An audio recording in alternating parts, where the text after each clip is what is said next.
আমাৰ চৰাইদেৱে এই যোৱা 5টা বছৰত বহুখিনি পাবলৈ সম্ভৱ হ'ল একমাত্ৰ আমাৰ মাননীয় মুখ্যমন্ত্ৰী মহোদয়ৰ আশীৰ্বাদত।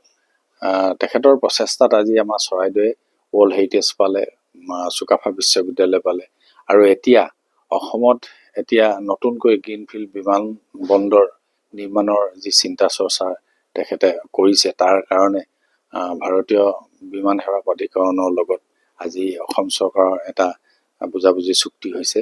তাৰ কাৰণে জৰীপ কৰিবৰ কাৰণে আজি এই বুজাবুজি চুক্তি সম্পন্ন কৰা হ'ল। আজি বুজাবুজি চুক্তি সম্পন্ন কৰা এই সভাখনত মই উপস্থিত আছিলোঁ। গতিকে বিশেষভাৱে মই মাননীয় মুখ্যমন্ত্ৰীক আমি চৰাইদেউবাসীয়ে ধন্যবাদ দিবলৈ আমাৰ ভাষাই নাই।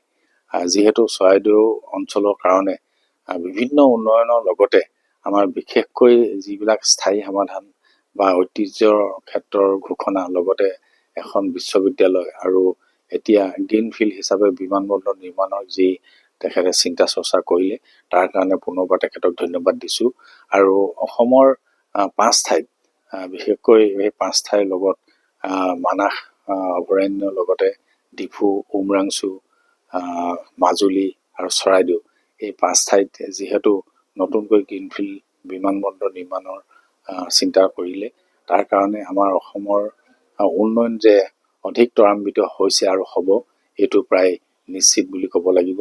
আমাৰ মাননীয় মুখ্যমন্ত্ৰী মহোদয়ে যেনেধৰণে চেষ্টা অব্যাহত ৰাখিছে, এই চেষ্টা যদি সফল হওঁ আৰু তেওঁ যিখিনি কৰি আছে সেইখিনি যিখিনি কথা তেখেতে ৰাইজৰ আগত ব্যক্ত কৰিছে, ৰাইজক কথা দিছে, সকলোখিনি সম্পূৰ্ণ কৰি আহিছে। তেওঁ সকলোখিনি কৰিবলৈ সক্ষম হৈছে আৰু আমি আশা কৰিছোঁ এই গ্ৰীণফিল্ড বিমানবন্দৰো যে এদিন হৈ উঠিব, ই প্ৰায় নিশ্চিত হৈ পৰিছে।